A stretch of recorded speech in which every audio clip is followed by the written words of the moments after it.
Welcome to the first Family Law Brunch of 2025, which actually marks 5 years of 3PB's Family Law Brunches. It's lovely to see so many names of people that joined Amy Fox and Vanessa back in the first brunch in 2020, and lots of new faces that have been added to the list along the way. Just dealing firstly with some housekeeping points. If you have any questions, we'd really welcome them. If you could type them, please, in the Q&A box rather than the chat box, and then Amy and I will come to those at the end of both of our talks.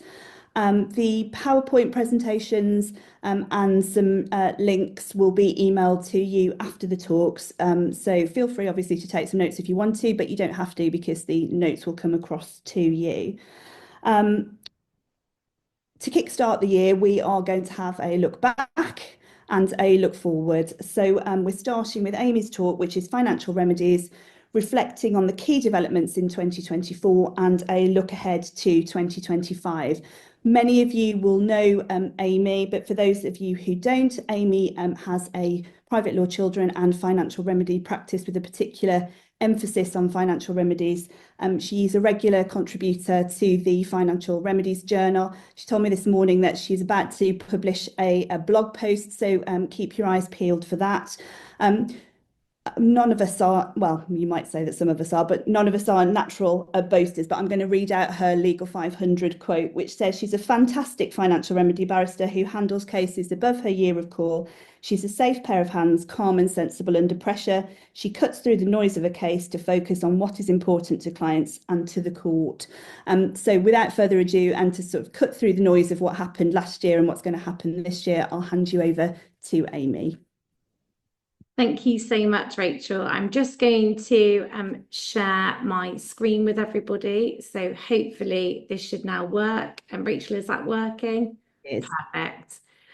So in terms of my talk this morning, I'm going to be focusing on effectively the key issues, as Rachel just said, from 2024. So I couldn't talk about 2024 without mentioning matrimonialisation. But please don't worry, I'm not going to do another talk about Standish. I'm also going to be looking at conduct, which was a big issue that came up last year, and also the issue of costs, which is a pet topic of mine and an issue that I talk about quite frequently.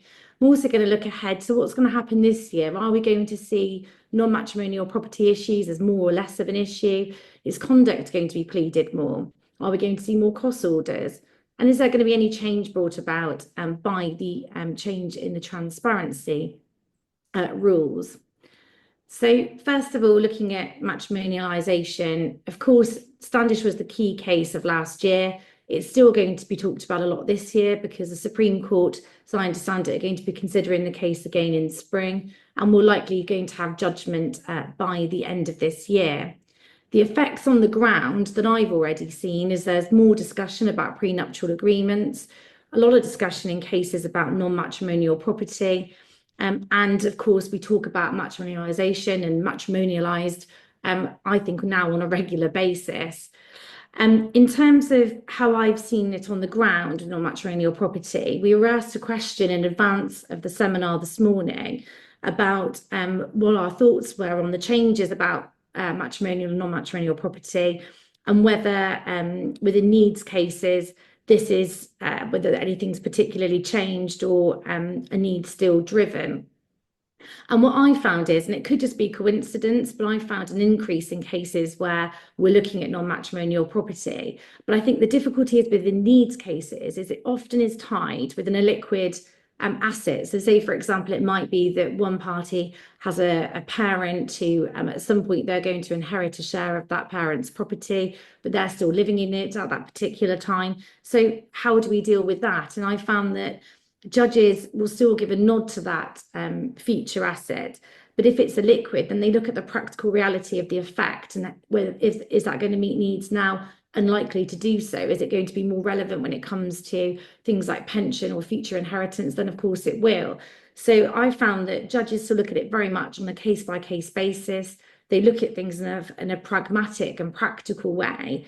And it has to be, although not ignored, you have to also still be realistic, I think, even in a needs case. And Standish makes it really clear that we are looking at case-by-case basis, and it's a principle that should be narrowly applied. And interestingly, only a matter of weeks ago, those of you that practice in the Oxford and Reading area will know Her Honour Judge Vincent. She was sitting as a deputy High Court judge in the case of Starr. I have to say, I do really like the way in which we're dealing with cases now, and we can much more easily say Starr rather than A versus B. This particular case, if you haven't seen it, the judgment was handed down on the 9th of January. It was about a 20-year marriage, one child under 18, husband was 70, wife was 51. The bulk of the assets had come from the husband prior to the marriage. He was a beneficiary of a large inheritance from his grandparents, and the bulk of it was held in properties by a private equity investment company, and it was also his brother was heavily involved. The level of his income from the investments was in dispute, and there were questions about whether any of it had been matrimonialized and whether the husband could release any of the funds. His case was that he had about 12.5 million invested, and the wife said that no, it should be valued at 126.7 million. And by the time of the final hearing, husband was saying, this is a needs case.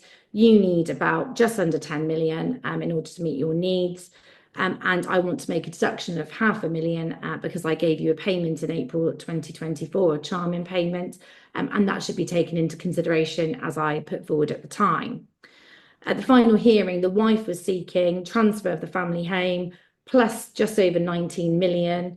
As part of that, it was for works of the family home, 3.5 million for a second property, and just over, well over £250,000 to discharge an outstanding litigation loan.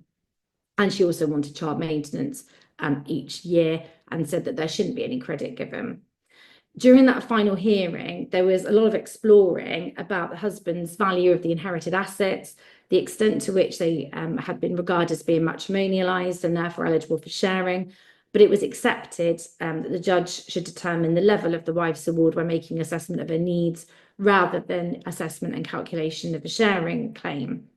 Richard Todd KC referred the court to Standish, as you would in this situation, and his position was whether or not the assets have become matrimonialized and therefore liable to be shared was a question of fact in each case. And he highlighted the guidance from Standish that we'll all now be familiar with, that it would be helpful to make clear expressly that the concept of matrimonialization should be applied narrowly.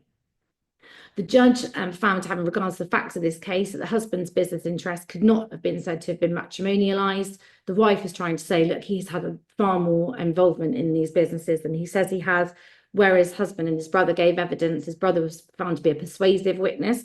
So interesting use of third-party witnesses in this case. And the judge found that what the brothers had tried to do was preserve their inheritance as best as possible. They hadn't been trying to intermingle, and at best, husband was a passive investor. So what ended up happening was that the judge ordered the wife 13.75 million in order for her to have a housing fund of around 4 million and a capitalised income fund of 8 million. She didn't get to retain the family home, and that was kept by the husband. So it's interesting to see this case being applied. And of course, this is a big money case, but it's interesting to see that even in this situation, it's already finding its way into judgments that we're seeing post-Standish. So in terms of what that's going to look like moving forward, before I move on to conduct, it is going to be interesting to see. I think we're going to find more parties, whenever there's a trend in these sorts of issues, I find that more parties want to ask questions about it. It's in some respects, it's nothing new. I mean, we've all dealt with those cases where a party may have had a rental property, for example, that they have had before the marriage, but then the rental income is used over the course of a long marriage. Can that be said to have been matrimonialized? It's all those sorts of the same sorts of issues I think are going to arise, but there'll be more questions about should that be applied in a particular case. And of course, as with everything, you're always going to have two completely different ends of the spectrum in terms of what the parties are saying about their positions. So it'll be interesting to see. And of course, we're all going to be watching to see what the Supreme Court do this year. So conduct came up in October of last year. It's a theme I'm finding in more of my cases now that it's being raised. I think importantly, because now we're very much looking at the FDA is a party pleading conduct.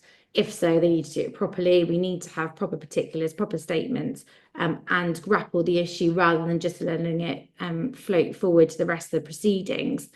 Had the resolution report in October of last year, and some of the recommendations that those of you, I'm sure many of you will be familiar with, but a resolution looked at changes to the family procedural rules so we could consider safeguarding parties from domestic abuse within the overriding objective, clarifying the law around conduct and having a new practice direction, case management decisions to reflect safeguarding and domestic abuse, cost rules to prevent parties from perpetuating further abuse by way of the proceedings, new enforcement methods, and also reviewing legal aid thresholds. And as I say, that's just some of the recommendations. And of course, there's the full report that was published. We contrast that with the way in which the court has been looking at these cases and the real link between financial impacts. And that's what I'm finding whenever I'm before a district judge and we're looking at the issue of conduct. They are very much being steered by the case of N versus J from last year. This was a case of Mr. Justice Peel, and it was a judgment handed down on the 15th of July of last year. And if you haven't read it, the reference is there, and I would urge you to do so, because even though this predates the resolution report, I haven't seen any changes. It will be interesting to see whether in a future judgment of Mr. Justice Peel's, whether there's any sort of consideration in terms of those sort of practical recommendations that have been made. But certainly this is what I'm finding is how judges are looking at conduct. And at paragraph 38, he sets out a series of comments, which I'm going to take you through very quickly now, which are really helpful for practitioners, because this is, as I say, this is very much the judicial guidance that I'm seeing on a day-to-day basis. So first of all, what he said, it's not surprising that the authorities say that financial consequence is required, and it would be unusual to include a factor which has no financial consequences under the terms of an act, which the whole purpose of is to reorder the finances of the parties. He says in very rare cases where there's a possible financial consequence of alleged conduct, the court has to decide whether there's any need to litigate the allegations. And he says in the great majority of cases, the impact on the alleged victim can be taken into account within the conventional criteria. And he uses the example about domestic abuse having an impact on earning capacity and weighing up the balance of diminished, where someone's income has been diminished against the other factors. And what he says is he would very much doubt that domestic abuse would have a material impact in the vast majority of cases, such that it needs to be litigated. So he's saying effectively you have other headings that you can utilise. He says it's important to remember that the court has a duty to consider all of Section 25 and the court to arrive at a fair and balanced decision, the usual factors such as needs, resources, contributions, health, age and duration of the relationship without any need to conduct. And he says he struggles to envisage many situations where personal misconduct will have a material impact. He says it's not for the Financial Remedies Court to impose a fine, penalty or damages upon a party for conduct, nor is it the Financial Remedies Court to apportion blame or moralise how parties have behaved towards each other. And he said it would be fraught with difficulty and not generally required in the overall broad discretion entrusted to the court. He reiterates personal misconduct with no adverse financial consequence could be quantified in a principled manner. How could it be quantified? Occasionally sense that parties who wish to rely on conduct do so in order to get validation from the court or justification of their sense of ill treatment. Whilst understandable at a personal human level, he says not the function of the court. And he said, as identified by the Law Commission report many years ago, they don't think it would be appropriate to expose parties to the kind of remorseless investigation into the distant past and effectively exposing an alleged victim to unforgiving litigation. It says the task of the court is to look forward, not to look back, and to put the parties on a footing to financial independence.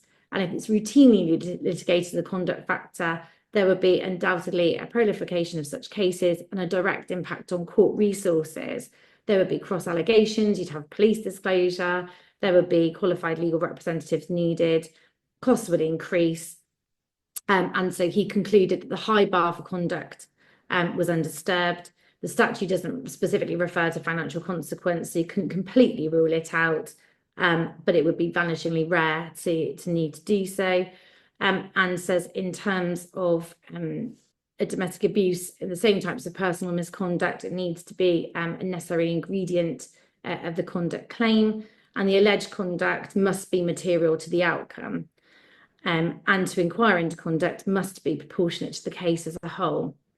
What I find from my own practice, and I'm sure many of you will feel the same, is that sometimes it's really difficult to reconcile. If you've got a client that for the large part of their lives has been economically abused, not allowed to work during the marriage, not allowed to manage money, not allowed to budget, their future is going to be hampered by the choices that were made during that marriage, that it can be really difficult to say, well, okay, we just have to put all of that to one side and actually it'll be okay because we're going to meet your needs in another way. And that can be quite a bitter pill to swallow. And it's understandable that there may be a more proportionate way forward that you have to consider. But I do think that there's a more sensitive way that we can deal with some of these cases rather than saying, no, that's just not relevant. There can be a way that judges interact with parties, in my experience, in a way which makes them feel heard, but they understand why the court isn't going to look into it further, because there are other ways in which the court can consider their position and how to meet their needs. And we need to use, in my view, the tools that we've already got, properly plead conduct where it's relevant, talk about the cost consequences, and really focus the issues. So as I've said, I've touched on this already, but the debate's going to continue, no doubt, and we just need to use what we've got effectively. In terms of costs, this is a topic I speak about regularly. It's something that I feel relatively strongly about within matrimonial finance cases. When I first started out at the bar, I did civil cases too, and I still practice in the area of trusts under the Talata provisions. And what I still struggle with as somebody who started out in civil proceedings is the issue of non-compliance and failure to really get to grips with complying with directions and ensuring that cases are properly case managed at every stage.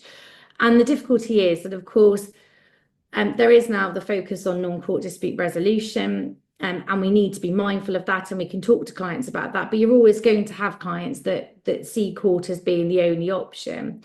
I was asked, we were asked a question before the seminar today about what our experience are of where parties haven't complied with non-court dispute resolution, and whether there's been any cost orders made.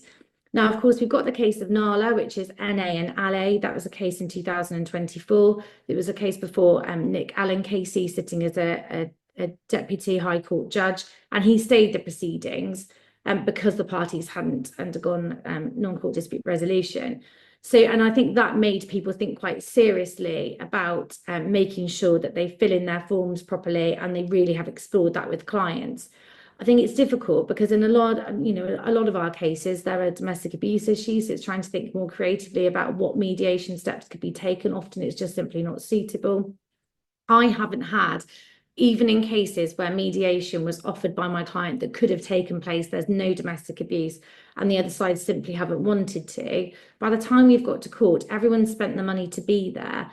And we need to have an effective hearing. So even though, you want the judge to be really strong with the other party who's refused mediation, ultimately you also don't want to raise, even if you end up getting some sort of cost order, you might as well make progress whilst you're there and get onto the FDR whilst making provision for the fact that you've said that you would still undergo mediation and you think the case is suitable. So I haven't had any adverse cost orders yet from that, but I think that's what we're going to look to in the coming year. I think judges will become more robust with that because it's still the cases that I'm seeing get to court are sort of just at the start of when this was coming into play. I've picked a case to talk about from last year, which I thought would be quite helpful in practice because a lot of us are finding that, of course, we're against litigants in person and they continue to increase in numbers. And the difficulty is it's the non-compliance issue. And often the concern is, particularly when your client is paying, for example, the bulk of the costs because they're having to deal with bundles, they're having to do the chasing and the liaising with the court, and that it feels unfair then that the other side are in person. They simply say, well, we're in person, we can't comply because we didn't understand. And this case is a really useful case. It was Mrs. Justice Henke who dealt with this case and reiterated that litigants in person, they can't simply stand behind saying that they're self-represented, don't understand. And in this particular case, it was said that, ironically, the litigant in person was represented at the cost hearing of this matter following on from the appeal. And it was said that he essentially self-represented because he had done some preparation of the case without counsel or solicitors. It was said that he didn't understand the family procedural rules. And it was said by the time of the cost decision on behalf of the appellant that absolutely the appeal was hopeless. And in terms of, it was always a meritless appeal. And the judge said that despite that, the appellant had litigated and pursued it to the nth degree, even though it was hopeless. She was asked to disregard the litigation conduct and have sympathy because he was in fact a litigant in person. And Mrs. Justice Henke said, I'm troubled by that submission. Because the appellant has had both solicitor and counsel representing, both have claimed costs on the N260. And she couldn't properly consider that he'd been described as a self-representing party, although accepted that he had done some steps within the appeal process to save money. And she reminds herself of the Court of Appeal decision in Re D, which is a case from back in 2016, where Lord Justice McFarlane, as he then was, said that the fact that an applicant for permission to appeal as a litigant in person may cause a judge to spend more time explaining the process and the requirements, but the fact is not and should not be a reason for relaxing or ignoring the ordinary procedural structure of an appeal or the requirements of the rules. Indeed, as I've suggested, adherence to the rules should be seen as a benefit to all parties, including litigants in person, rather than an impediment. And in this particular case, 80% of the appellant's costs were awarded. The respondent's costs were awarded in her favour. So that's just a useful case because sometimes it's helpful just to remind ourselves of previous decisions and bring matters up to date. So where next for costs? The debate is going to continue. Will we look at cost capping and also about just reminding our clients about cost consequences throughout. And as I say at all of my talks on costs, the important thing is to make applications when you think it's necessary. You're far more likely to get them nowadays than before. And it's just an important mechanism for dealing with non-compliance. And what I'm going to mention here is that this morning, there was a hearing yesterday before Recorder Chandler Casey. It's just been published today. It's the case of T&T. What I'm going to do at the end of this brunch seminar is post the link to the case within the comment section if you haven't seen it already. This deals, he didn't make a cost order, but what it deals with is non-compliance. And I think there are a lot of us at the moment dealing with cases where there's consistent non-compliance, whether it's to do with bundle sizes, whether it's to do with position statements, whether it's to do with deadlines for Form Es, questionnaires, everything. It's becoming really difficult to manage. And what he does is he really highlights in what was meant to be a final hearing before him, the impact of not having dealt with the directions properly, not adhered to the rules, and he has adjourned the final hearing, which was listed as unstuffed 3 days before him, to another date because of non-compliance. And it's just a really helpful case, and so I will make sure that I post that in the box below. Transparency. So as of Monday, it's rolled out to all courts. Big step for family law, so that reporting provisions now apply in all family courts in England and Wales, so that journalists and legal bloggers are able to report on what they see and hear whilst attending any family court if a transparency order is granted. Journalists and legal bloggers can request documents, speak to and quote people involved in proceedings, and the open reporting provisions mean there's a presumption that a transparency order protecting the anonymity of the children and their families is granted unless there's a legitimate reason not to. So something for us all to bear in mind.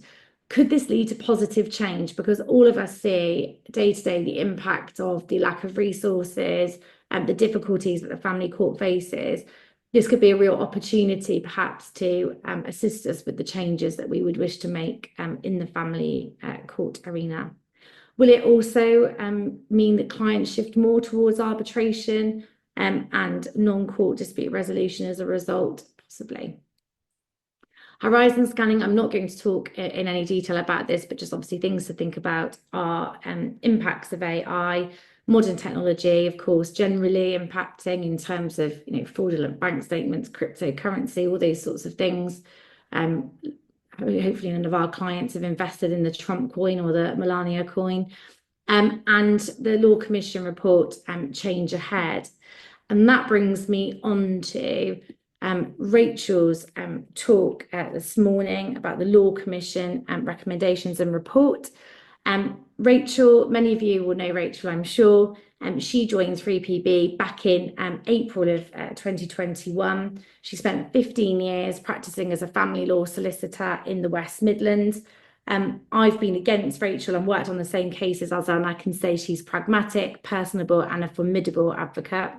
The Legal 500 sums her up perfectly. She's a true star. Her clients know her from the outset. Their case is the safest and most dedicated hands. Her attention to detail and analysis of the issues in each case is outstanding. So I'll pass you over to Rachel. Well, how do you follow that? Let's hope I follow it by effectively sharing my screen. So I'm going to do that now and keep everything crossed that it works.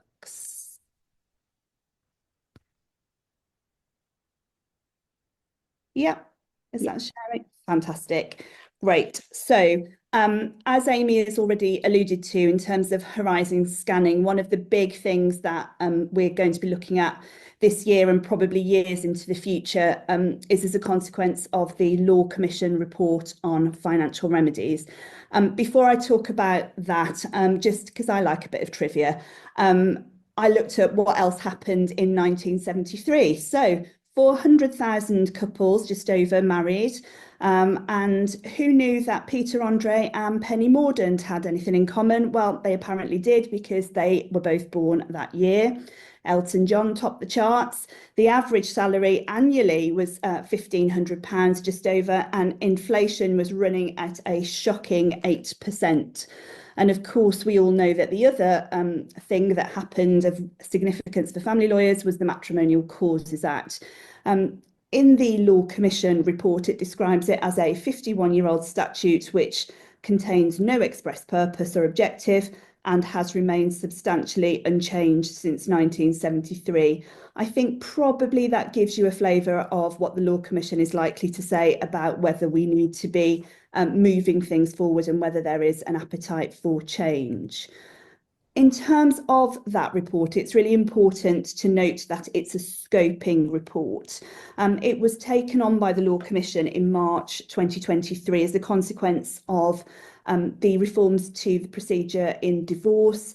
Many of you will be familiar with Baroness Deach, a crossbench peer, a legal academic, and Baroness Shackleton, who have pushed for many years for reform in this area. And as a consequence of the reform to the divorce process, there was a commitment to explore how financial remedy work could be changed and whether it did need to be changed. So where can I find it? There is the link. As I say, what is it not? It's not a document that makes specific recommendations to government. At this stage, it's a scoping report which looks at how could we change, what would that change involve, and the benefits and disadvantages to change. Baroness Deach, I think, gave a really helpful synopsis of the current process. She says, at the crux of the issue is the value of judicial discretion in every case versus plain rules. Our judges are doing their best with care, generosity and sensitivity, but the result is uncertainty, expense and unpredictability. The rule of law demands that the law be predictable and certain. The public desperately want new, clear law. Most people prefer the certainty of misery to the misery of uncertainty. Not sure necessarily that that's true, but I can absolutely see where she's coming from. In terms of why we as practitioners should be interested, it's 370-page document, but I would urge you all, I know I'm sure you've got things that you would much prefer to read in your evenings, but I would urge everyone to have a read of it because it contains a really helpful summary of the development and current state of the law. It name checks all of those important cases that we're all familiar with. It's a really helpful summary of stakeholders' criticisms of the law and procedure, and possibly actually stakeholders' recognition of the things that we are doing right. It addresses possible models for reform, and it considers the impact of proposed reform. It also refers in the Law Commission report to a really interesting piece of research by Nuffield. Those of you who don't subscribe to updates from Nuffield Family Justice Observatory, I really would urge you to do so. They do some really important and interesting work and research, both in the area of financial remedy and also private law and public law children. And one of the pieces of work that they have done and which is ongoing is the work called Fair Shares, Sorting Out Money and Property on Divorce. And again, I've popped the link up for you for the Fair Shares page. It's a really important piece of research because it provides data on how the law on financial remedies is working in practice with real world examples. Obviously, all of the cases, or many of the cases that we see reported, involve high net worth individuals. This piece of research actually focuses on cases where there isn't enough to go around, and those are often the cases that we find ourselves facing on a day-to-day basis. And the data that's produced by Nuffield actually feeds into the Law Commission report. And so the scoping report's initial considerations, as well as looking at what is the current law, how have we got to the point that we've got to, it raises some of the criticisms and concerns of the current law. I'm sure you'll all be familiar with those, sitting down in front of a client saying, well, this might be what happens, and I think it probably will, but it might not be what happens, and you might not get a judge that agrees with me, but you might. There is a huge amount of uncertainty, and it also means that the development of the law as it currently stands via case law means that people who don't have representation are essentially going into the process blind. There is very little out there to tell couples how the process is likely to work, and indeed what the likely outcome is going to be. There are also concerns in the report raised about the current procedure. Obviously, Amy's talked to you about whole-scale non-compliance, but the report does point out for people who aren't represented, the procedure, the family procedure rules at times can be impenetrable. It raises things like the fact that if you are a litigant in person, you don't have access to the financial remedy portal, so you are at the mercy of uploading and sending your documents to the court office and hoping that they get there. You are at the mercy of understanding the difference between a practice direction, a procedure rule, and a lot of regional variations where you can go to a certain place in England and find that a certain outcome is more likely. You can go to a certain place and find that their procedure is different to somewhere else. And that is a real concern for the Law Commission. The report also addresses NCDR, and obviously finds it to be a positive thing, but points out the fact that NCDR is not a substitute for a broken system. People going into non-court dispute resolution should be going into that process with a full understanding of the law, their rights and their options. As Amy's already alluded to, domestic abuse and the current law, and particularly procedure, is raised as a concern by the Law Commission. The fact that the current process can be utilised as a continuation of abuse, the fact that non-engagement can be used as a tool to continue abuse, and there are problems with enforcement, delays, lack of judges, all of which impacts on victim survivors of domestic abuse. And it raises concerns with regards to where we're at in terms of conduct. I don't obviously intend to repeat what Amy's gone through in terms of where we are currently, but it points out, for example, that using terms like the gasp factor, which we still use. Do judges really gasp these days when they hear so much about domestically abusive relationships? And does the gasp factor really demonstrate an understanding of where we are in terms of what we know about domestic abuse and the types of domestic abuse that can be perpetrated? The scoping report makes very clear that if we are going to be looking at a change in the law, that should be accompanied by procedural reform. So those two things effectively are intrinsically linked and go hand in hand. There is no point in us looking at a whole-scale reform of how our financial remedy law operates without looking at how it's applied and how the procedure sits alongside it. So the first thing that the Commission looks at is a model for reform called Codification and Codification Plus. This is perhaps, if we look at sort of a spectrum of reform, this is at the least disruptive end of the spectrum. So what this would involve effectively is looking at codifying the aspects of case law which form part of our law now. And that would be keeping the Section 25 framework, but making really clear about how case law has developed and where that sits alongside Section 25. Codification Plus is keeping the Section 25 framework, but also including reform on a number of discrete issues. So we would have perhaps a wider set of rules, laws, than we do just confined to Section 25. In terms of the pros, well, this would give us greater certainty. It gives transparency. It would give people a statute in which they could take away an understanding of what is likely to happen when the parties are in court. And also, I'm sure we've all read cases where judges say, actually, Parliament is best placed to lead reform. Reform shouldn't be taking place by case law. So that reflects what is being said by our judges in terms of how the law should develop. The cons, of course, are reflected by the pros, really. We say that our system has a wide discretion. That can be a good thing, but it can also be a bad thing. Codification might limit that discretion. And also codification assumes that there is enough consensus about what specific concepts mean to be able to codify them. For example, is there enough judicial consensus on the interpretation of fairness? Is there enough judicial consensus on the interpretation of needs to be able to actually formally codify that? I'm not sure that there is, particularly at the moment.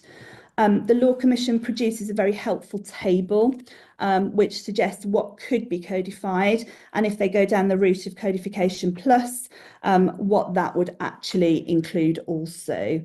So I won't read those out to you, but obviously you'll get those when the slides come across to you. You'll see, for example, though, that conduct is one of the things that they suggest codifying, and further definitions of financial misconduct, provision for children aged 18 and over, and a maximum duration of maintenance, which of course we don't formally have now. The next model for reform would be a default regime model. So we're talking at the other end, other extreme end of the spectrum.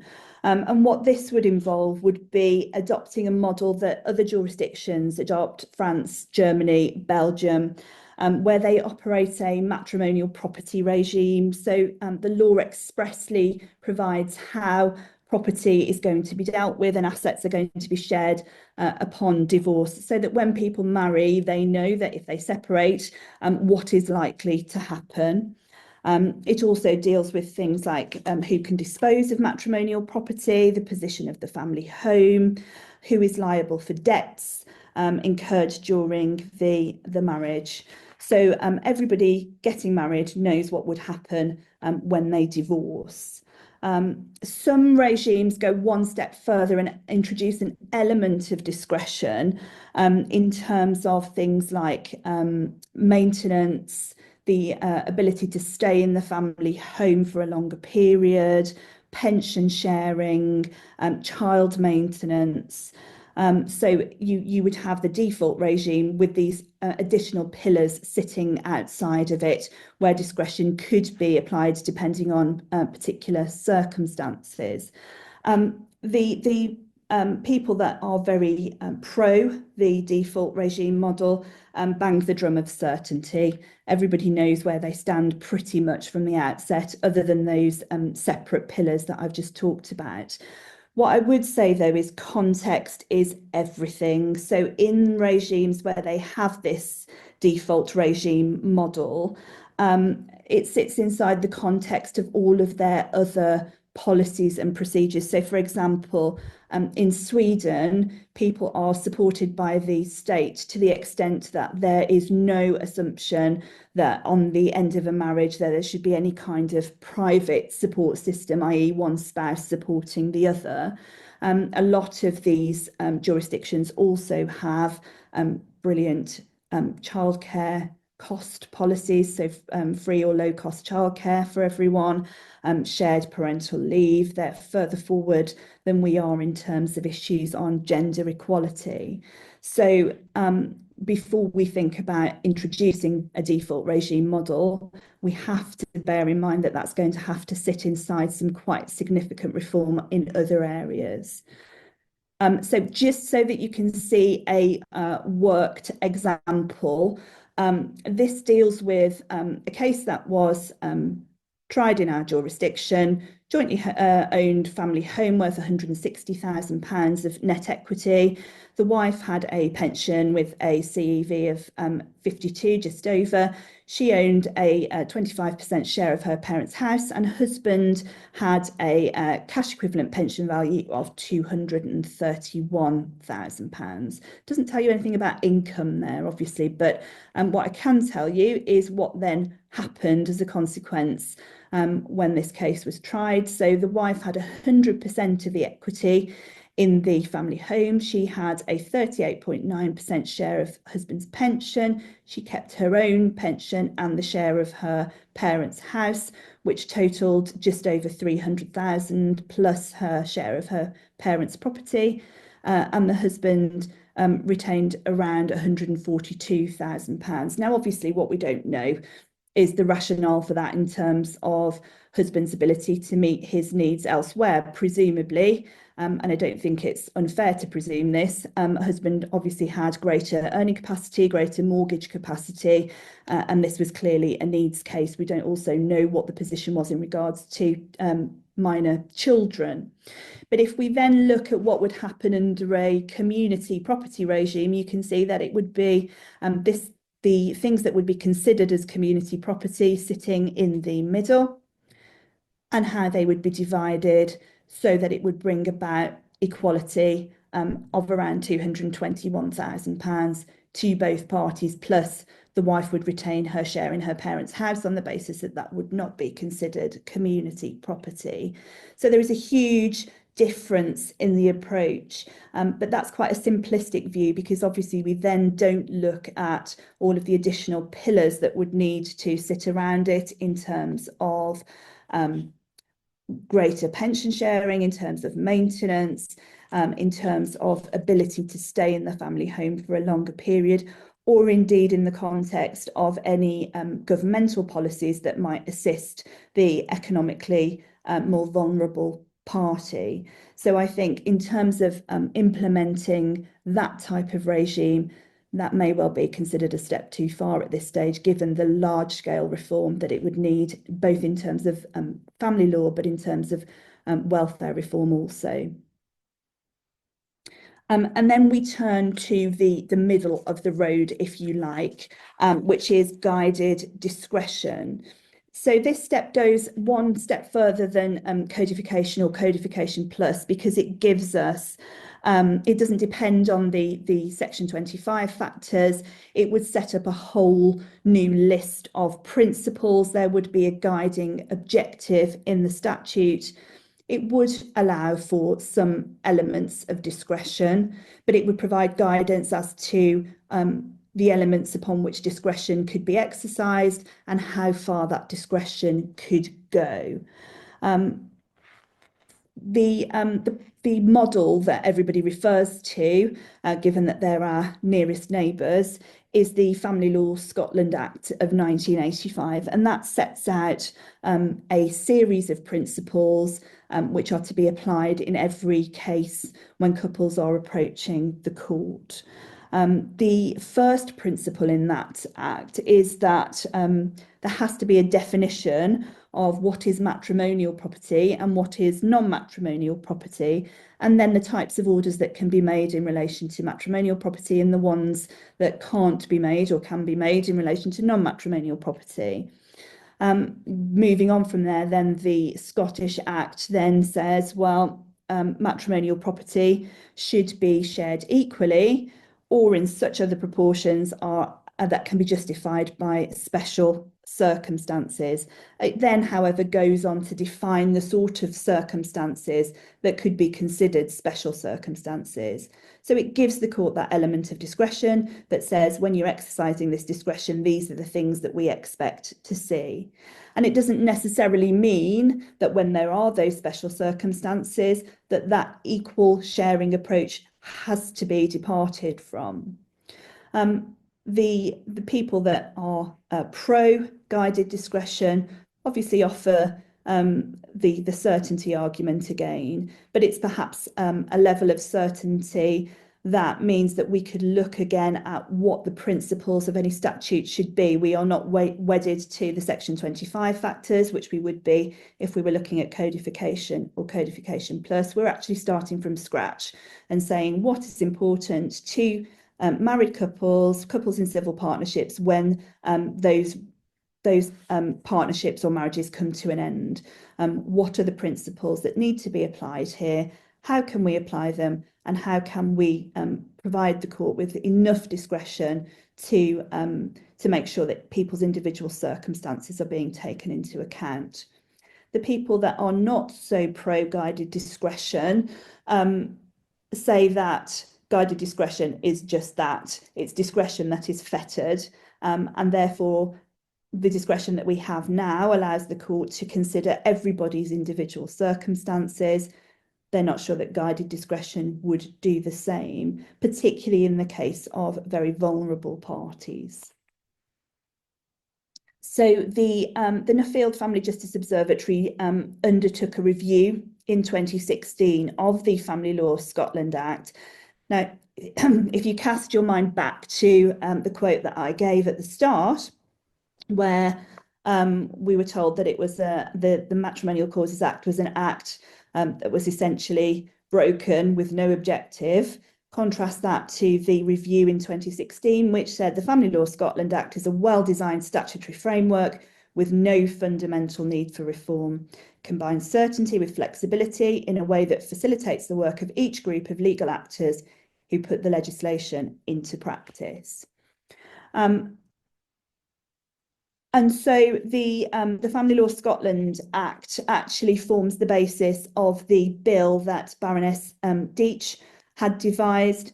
There are some departures from it, but I do urge you to have a look at the Law Commission report, because it does contain that bill appended to the back of it, and it gives you a good idea as to how that might operate in practice. In terms of what else the report addresses, the scope of the report didn't include a review of nuptial agreements. You'll be aware that that was something that the Law Commission had previously considered. But the report does go back to that and addresses the need for any reform, any whole-scale reform, whichever end of the spectrum it sits, to include a consideration of nuptial agreements, how far that they should be reflected in any reform, whether it should be an approach that is taken in the defined regime approach, which is that nuptial agreements are binding, or whether there should be some level of discretion over them. It also deals with spousal maintenance and financial provision for children over 18 and making particular reference to those things. Interestingly, it also looks at should there be a limitation period for periodical payments. A lot of the regimes in Sweden, Belgium, France, for example, do limit those maintenance payments to a period of a number of years. It also suggests the introduction potentially of a formula and how that could work. We're familiar with the formula for top-up maintenance, where parties fall outside the child maintenance system. Could we introduce a similar formula for periodical payments for spouses? And should the court in fact be involved in provision for children over 18, or is that something that should sit within the child maintenance system and be removed from the court's discretion entirely? So that's something else that the report addresses. Again, conduct rears its head, understandably. It says, well, you know, even if we're not going to codify conduct, what should we be doing in the interim? Should there be a specific practice direction or a definition? Should there be greater guidance included in Form E? The case that Amy refers to, where PLJ is very clear about how conduct should be pleaded, makes reference to the fact that people include conduct in the relevant box in Form E, when perhaps that shouldn't be the case. But then when you have litigants in person, that box in the Form E doesn't give a huge amount of guidance. Should there be a law on conduct relating to its impact in terms of how, if it impacts in a certain way, it should be taken into account, or vice versa? Should there be some law around the process of pleading conduct? It also deals with pensions, points out that offsetting is the most common way of dealing with pensions, both within the formal process of a court application, but also when parties are trying to resolve financial matters themselves without assistance. Is that something that the law should address more formally? Should there be a default principle of pension sharing? And if there is a default principle of pension sharing, should that be equal pension sharing? And it also deals with limitation periods. Should there be a period after which neither party is able to make any form of application? We all recall the Wyatt and Vince case, where an application was made many, many years after separation. Should the court be legislating to prevent that from happening? In terms of conclusions, what are the next steps? Well, as it's a scoping report, that's different to a report that makes actual formal recommendations, but the government has got a duty to respond as soon as possible, but within a maximum of 6 months of publication, and to provide a full response within the next year. So by the end of this year, we should have a formal response as to the government's view of the scoping report and what they intend to do next. Read the impact chapter, so interesting, lots of data in it, which is why I haven't covered it in this talk, but it talks about the specific impact of different types of orders upon people personally, but also on the impact to society in a broader context, in terms of what it might cost in terms of benefits payments, in terms of what it might cost in terms of lost earnings or impact to the economy. So it is definitely a worthwhile read, the impact chapter. If the government takes the view that actually what needs to happen next is a report that makes formal recommendations, there will be a much wider process of the Law Commission engaging with stakeholders. So keep your eyes peeled, because it's so important. We all have a view as to where we are now. We all have a view as to where we need to go next. But it's really important that we share that view, and that the Law Commission gets as a wider breadth of responses as it possibly can. Thank you so much for everybody for attending.